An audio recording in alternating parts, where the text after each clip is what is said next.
It's NHL Hockey Live on the Global Credit Union Kraken Audio Network. From KeyBank Center, the Seattle Kraken take on the Buffalo Sabres. And we are 30 minutes away from dropping the puck in Buffalo, so how about something else just 30 minutes away? Well, that would be Snoqualmie Casino and Hotel. Visit Seattle's closest sportsbook and bet 3 ways on your favorite teams, including ticket windows, on-site kiosk, or the Snoqualmie Casino mobile app. Seattle's closest Snoqualmie Casino and Hotel. Good afternoon to you. Mike Benton with you back at 32 Bar and Grill here in Seattle, with the Kraken coming in right now at 32, 29, and 10. Point total at 74. Buffalo 44, 21, and 8. Point total at 96. And right now, tied with Tampa Bay for first place in the Atlantic Division. It's a big one, as Everett now mentioned. How we got here. Flashback to 2 nights ago in one of the most challenging road stops of the season, and the Kraken answering the challenge, and then some. Seattle keeps it in the zone. Montour, left circle, delays, shoots, scores!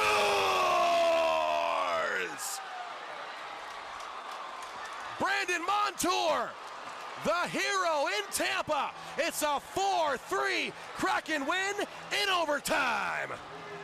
A great offensive pressure there by the Kraken down low to turn that puck over. Montour gets the puck to the right of Vasilevsky. He's on his off wing. He attacks the net, which is exactly what he needed to do there. He finds the 5-hole. He's got the overtime winner. Bring on the Funnel Cakes! Oh, so good to hear Al Kaniski say that once again. Sweet victory indeed, 4-3 Kraken over Tampa Bay in overtime. Brandon Montour getting his first 2-goal game since October, and the 23rd game-winning goal of his career. But it was also a second-period spark that got the Kraken going. Berkly Catton dropping the gloves with J.J. Mosier of Tampa Bay. Seconds before that, Captain Jordan Eberle took a high hit from Emil Lilleberg. Catton grabbed the first guy he saw. That was Mosier. And Catton said after the fight during the intermission here to us, of course, if your captain gets hit like that, you got to step up. Indeed, he did, with the Kraken getting to within 3 points of the cut line in the Western Conference after that win. That's where they stand as of right now. So this game carrying massive implications here with 11 games to go. Against Buffalo, the Kraken 7-2 overall. They have won all 4 times in their visits here to Buffalo, outscoring the Sabres 22-11 at KeyBank Center. A part of the Kraken lineup as part of this one, Logan Morrison called up from AHL Coachella Valley on emergency basis. Looking like he may not play here for today, but he is ready because a few bodies were banged up in that Tampa Bay game. But Morrison is up now, and the Kraken looking to go now back to their traditional setup of 12 forwards and 6 defensemen on their side.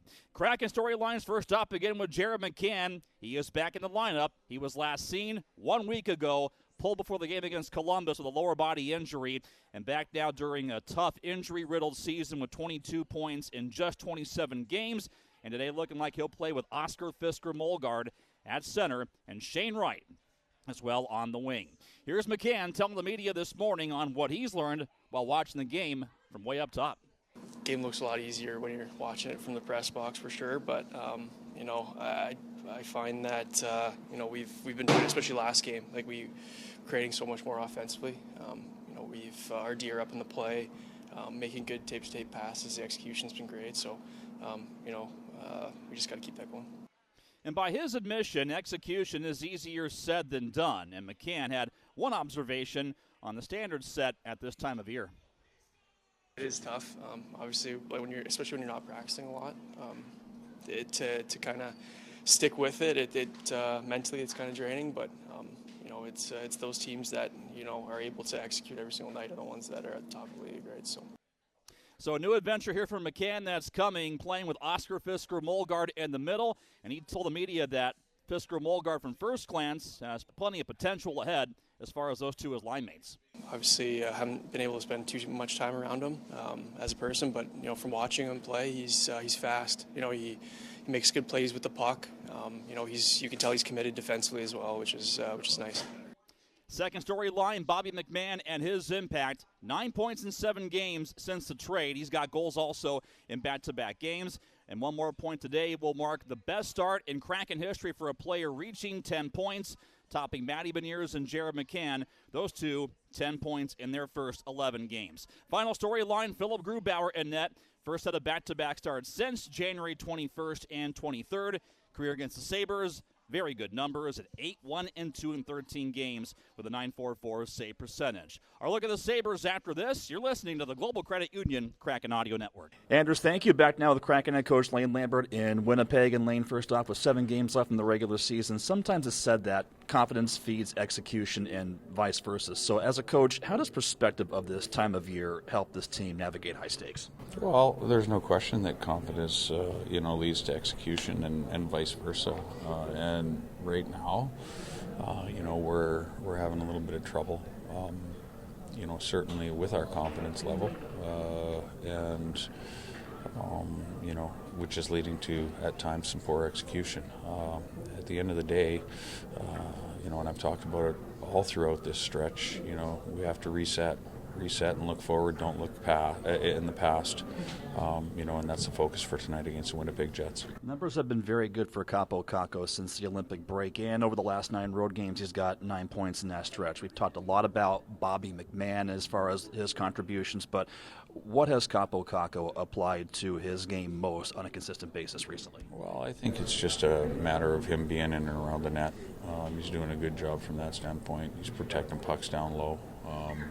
And so we're seeing the fruits of that, from that standpoint. That's his strength, is down below the tops of the circles. So, he's had some success that way.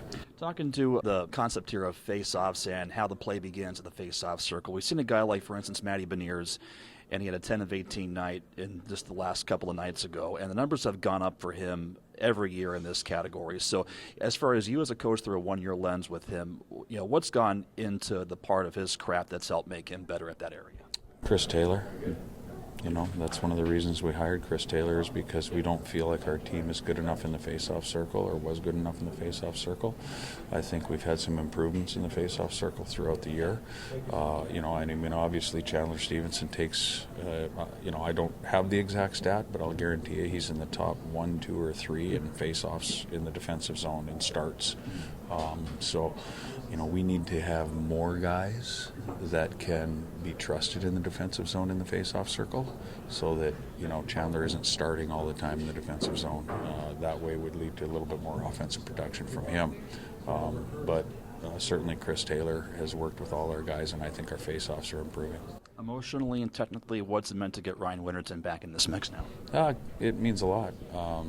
Clearly, he hadn't skated for a while. He didn't seem to lose his conditioning too badly. We'll see tonight when he gets caught out there on an extended shift. But it's important to have him come back in at this point in time. Certainly give our team a little bit of a boost. Our team needs a boost. And I'm looking for our leadership tonight to bring that. And we're going to find out a lot about our hockey team over the next 7 games. It seems as if with Winnipeg, we talk a lot about Kyle Connor, Mark Scheifele as well. Whenever they're on the ice, they can be dangerous. What's the biggest key to handling them this evening? Well, you can't give them too much time and space. And, Connor, he's a goal scorer. Scheifele is too, and they look for each other. They play an amazing 2-man game. They're a lot like Draisaitl and McDavid. And there's certain guys, Point, Kucherov kind of thing. You get these 2-man games that get played, against a bunch of teams in the league. They're 2 world-class players, so we've got to make sure that we're understanding that we know where they are, and we've got to take away their time and space, play them hard. All right, down to the room we go right now as the Kraken and Ducks are tied at 1. Jamie Oleksiak, Kraken defenseman, joining us here. Jamie, it's Mike Benton, Al Kaniski here with you. Take us back through what you're seeing, what you're feeling here for the first 2 periods of play. Tight game. They're hard to come by right now, goals, and we're playing pretty tight defensively, so we just got to find a dirty one here. Jamie, you find yourself in the same position as you were in San Jose the other night. I'll ask the same question. What's it going to take here in this third period? Is it a single goal game? Do you guys need to push for a few here? Obviously, that would be nice, but what's the strategy here for the third period? I don't think we can get ahead of ourselves. Just play well structurally. We've obviously been in this position before, so pretty comfortable in it and just have to let the results come. You had so far 125 of ice time here on the penalty kill, and so far that unit coming up 2 for 2. What's working here for the PK so far? I think we're on the same page for the most part. We're getting good pressure, and we're limiting opportunities, so it's been good. And that's keeping this game right now on the balance. 1-1 tie. Jamie, appreciate you. Go get him here for period 3. Yep, all good. Thanks. Appreciate you. Jamie Oleksiak joining us once again, as so far 1 goal each for these two teams. That's all for the offense so far, as Freddie Gaudreau got the Kraken on the board at 4:49. Mikhail Granlund answering at 15:40, with this game all tied up at 1 as we head into the intermission. Anders Hurst is next. You're listening to the Global Credit Union Kraken Audio Network. For the final time inside the booth at Madison Square Garden, Mike Benton, Al Kaniski with you. Kraken beat the Rangers 4-2. Down to the room we go right now to the guy who had the game-winning goal this evening, Berkly Catton, joining us. Berkly, it's Mike and Al. Congratulations here on the win. As far as the comeback effort, how big is this win? Yeah, absolutely huge. Obviously not the start we wanted, but the way we rallied back in those last 2 periods is awesome. Shows a lot about our character. So, great win for us tonight. Berkly, I'm always interested in conversations that happen between the first and second. You go down 2 goals. You obviously come out and get those 2 goals back in the second period. What were some of the messages that got delivered there in that first break? I think it was more so we all just knew we had to be better. I don't think too much really had to be said. Yep. We obviously there was some conversation. Just we need to clean up, certain things. But ultimately, we knew what we had to do, and we went out and did it, which is awesome. Berkly has often said that the pretty goals are always fun to score, but sometimes you got to get your hands a little bit dirty as well, and you come up with this game-winning goal for the third period. Can you take us back through that play? Yeah, great play by my line mates, and then obviously Lindy giving me a wide-open net. I didn't even I think I put it in, honestly, but, just went in luckily. But, it was good to see and felt good. Yeah, well, obviously, you're coming off that Carolina loss, you lose the points in 10 straight. But what does it feel like in the locker room tonight, coming back in after a win in regulation, to get back on that train again? Yeah, it's great.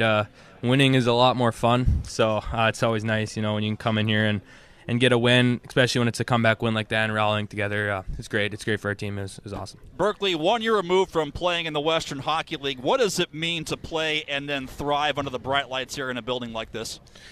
Yeah, it's pretty amazing. You watch the TVs and all the great players that have played here, and getting to come and do it too is unbelievable, and it's ultimately surreal. A well-earned game-winning goal, well-earned 2 points. Go and enjoy this one. Appreciate your time, Berkly. Yep, thank you. Appreciate it. Berkly Catton joining us live here from downstairs. Again, Mike Benton, Al Kaniski with you back upstairs at Madison Square Garden to wrap this one up on our side. Well, the Kraken fighting their way back into this one, trailing Boston 2-1 at the end of 1 period of play. And time to ask again, what are the odds? That's brought to you by the Evergreen Council on Problem Gambling. And your odds are courtesy BetMGM. The line now with Boston at -165, and the over-under is 7.5. The Evergreen Council on Problem Gambling wants to remind you at the end of the game, you should still be having fun. Know the real score about gambling. Visit keepitfunwa.org. Let's keep it fun, sports fans. If you bet responsibly. Keep it fun, WA.org. Mike Benton again with you back high atop ringside at TD Garden. We have highlights coming your way in a bit, plus our out-of-town scoreboard and Meet the Kraken, where we will catch up with North Andover homegrown goaltender Joey Decord, now donning a Kraken jersey. And time now for the scoring recap of this one. And the Bruins wasting no time getting out front on Zdeno Chara jersey retirement night. Just 54 seconds into the game, and the red-hot Murat Husnudinov got his 10th goal of the season. Charlie McAvoy set him up to put the Bruins on top 1-0, and the Kraken again back in a familiar hole. 5th straight game. They have given up the first goal. After that, Boston roaring right back down the other way. Same spot, and not too long after the first goal of this one. Pavel Zacha, right side, puts on the brakes, slides it across, centering feed in front, Casey Middlestat. He scores! Second assist for Charlie McAvoy in this first period. 3:45 in, Boston 2-0. Well, exactly the start the Bruins envisioned on a historic night like this, and exactly the start the Kraken wanted to avoid, as the goal going to Victor Arvidsson, and the Bruins getting 2 goals in the first 3 minutes and 45 seconds of this game. Pavel Zacha and Casey Middlestat officially awarded with the assist. They scored on their first 2 shots of this game, forcing the Kraken and head coach Lane Lambert to call his timeout. And let's just say his body language, calm but very, very assertive back on that bench. It appeared that whatever he was saying was already getting right to work when the Kraken went to the power play over 7 minutes into period 1. Chandler Stevenson tips in a McCann shot. He scores! 5 seconds into the power play, just like last night. Jared McCann scoring 5 seconds into the power play. The Kraken have cut the deficit in half. It's a 2-1 Boston lead. Well, it starts out with a face-off win in the offensive end, and puck gets back to the point, D to D, and Chandler Stevenson's going hard to the net. McCann is waiting for him to get there. Stevenson presents his stick. McCann hits it. This game's 2-1 Boston now.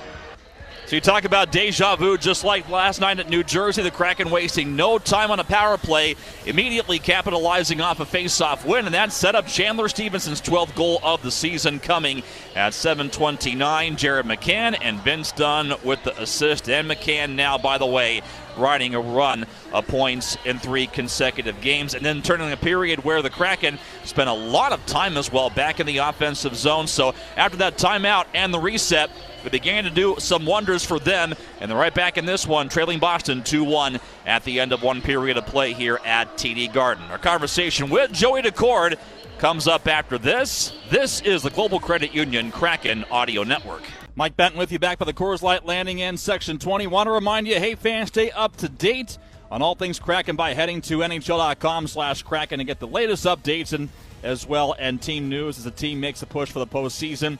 Our own friends, Allison Lucan and Bob Condor, will keep you in the know. Has your pulse come down yet? If it hasn't, we don't blame you. But soak it in. A win for a lifetime. A win to change the series. A win to change the narrative of the Kraken and Avalanche. A best of 7 against the defending Cup champs, my friends, is now a best of 3. Final score in sudden death overtime. The Kraken blow the roof off this place. Figuratively, 3-2 the victory over the Colorado Avalanche. The series all tied at 2 games apiece, with Game 5 looming in Denver on Wednesday. Good chance here to remind you once again, as Everett alluded to, Game 6 tickets on sale in a matter of moments. So glad you're with us. More to come, including our highlights, our scores. We're going to go back down later for more reaction. Also take a look briefly ahead here for the Kraken and their odds going back to Colorado here for Game 5 on the road. And also our invite to you, text Tullamore Dude text line right now. It's open, 49451, for your thoughts and your questions on this one. We'll get to your comments and everything coming up as coverage rolls along. Time now for our Drive to the Net scoring recap, brought to you by our Northwest Chevy dealers and the Chevy Silverado. Oh boy, it's a good one. In period 1, to start, the Kraken embarked on. You couldn't ask for anything better. Shots at one point were 7-1, but could they get that first blast past Alexander Georgiev once again? Ryan Donato played it off the wall. Tanev up top. Here's Larson, high slot across. Borgen scores! The first Stanley Cup playoff goal for Will Borgen has the Kraken on top. 1-0. 16:04 to play in the first. Kraken into the zone, come up with a loose puck. It's back to the right point. Adam Larson draws people towards him, moves it off to the side, and it's a one-timer. William Borgen scores low glove. Kraken have got a thing for 1-0 leads in this series. They do it again for the 4th straight game. 3:56, the time of period 1. Borgen's first of his playoff career from Adam Larson and Brandon Tanev. This game then turning into a mean and spiteful one. Cale Makar, a late hit on Jared McCann, who would not return to the game. Cale Makar serving 2 minutes for interference, originally looked at for a 5-minute major but downgraded. And the Kraken looking to dish payback on the big board. He'll slide it up top to Schultz. Back to the left side. Sprong walks in. Wrist shot. Scores! Ding dong! Daniel Sprong off the post and in. And the Seattle Kraken have a 2-0 lead. 9:51 left in the first period. Man, that guy could shoot the puck. That man is Dan the man. First of his playoff career as well. Daniel Sprong at 10:09 of the first. And the Kraken with now power play goals in 2 straight playoff games. Justin Schultz, the helper, to make it 2-0 at the end of 1. And this place, my friends, was rocking. But in the second period, the Kraken getting the game on their side, the crowd on their side, but they needed yet another goal. Mikko Rantanen made it a 2-1 game at 14:08 of period 2. Nathan McKinnon, Evan Rodriguez with the helper. We then flash forward later then to late in period 2. Rantanen drawing a penalty, and Rantanen looking for his next big chance. Girard down to the corner. This is Girard again to the near side. Rantanen, right circle, shot, scores. Another lead for the Kraken gone by the wayside here in these playoffs. The second goal of the period for Mikko Rantanen, and the Avalanche have tied the game 2-2. 49 seconds to play in the second. He was turned into now Colorado's best player of this series, Mikko Rantanen, 5th goal of the first round. Sam Girard, JT Compher the assist coming on the power play, and a brand new game, 2-2. No one getting anything but close in period 3. Jaden Schwartz chipping a loose puck past Georgiev, but the whistle had blown, and the 2-2 tie carried into sudden death overtime for the first time in Kraken playoff history. Jordan Eberle held without a goal for 12 full periods, picked a fine time to try to end the drought. Daniel Sprong scores already in this game. His shot was blocked. Eberle gets it in the slot. Schwartz, Eberle scores! Jordan Eberle, game 4, overtime winner! From up 2-0, tied 2-2. 3 minutes into overtime, the Kraken even the series at a pair apiece. Final score, 3-2 Seattle. From the depths of the deep and up the stick of Eberle on the power play in OT. One of the biggest goals scored in this building, formerly Washington State Pavilion, now Climate Pledge Arena, and the Kraken have made history. First playoff victory, and Jordan Eberle pounces on the rebound. Eberle tickles the ivory, and the Kraken win the game 3-2. Your man of the hour, Jordan Eberle, first of the postseason for him. 3 minutes into sudden death overtime on a power play. Jaden Schwartz, Daniel Sprong as well, the assist with Eberle, burying the chance right in front of Cale Makar, right in front of Alexander Georgiev. Game, set, match, brand new series, all tied at 2 games apiece. Game 5 looming in Denver on Wednesday. Guaranteed Game 6 right back here at Climate Pledge Arena. That Kraken drive to the net scoring recap is brought to you by Chevy Silverado with a choice of 9 separate trims and 5 special editions. Silverado and Silverado HD skate circles around the competition. Your one big take for tonight's matchup is brought to you by Tulalip Resort Casino's One Club card. This single card does it all. Use it every time you play and be recognized and rewarded with the privileges you deserve. Well, we learned about playoff hockey, especially tonight. It can be thrilling, it can be terrifying, it can be invigorating, it can be nail-biting. And it demands not a work of art all times, but a relenting and unconditional level of deviousness. For the first time in Kraken history, their will was tested past 60 minutes. They survived the first wave, they found their door opening, they busted it right through, with the veteran begging for his first goal in the series. Game 3 memorable for the visual snapshot. Game 4 memorable for the answer the Kraken gave, standing up to hockey's grave danger. They have their first win in home playoff history. They have their first win in overtime playoff history. And now, any one series that's completely turned the narrative from 7 days ago completely on its head. Time now for a look around the NHL. The big win brought to you by Muckleshoot Bingo. Non-stop fun is waiting for you right now at Muckleshoot Bingo. Over 500 machines slot players love. Muckleshoot Bingo in Auburn, your home for Machine Go. To overtime, Leafs and Lightning right here. Nylander slides through the neutral zone and in. Right wing side, Kerfoot. Kerfoot into the corner. Played it back to the blue line. Over it goes to Willie. Back it comes to Giordano. Giordano shot, scores! scores! Mark Giordano scoring! The pass off the wing, and the shot from the blue line was deflected right at the goal, but the Leafs win it in overtime!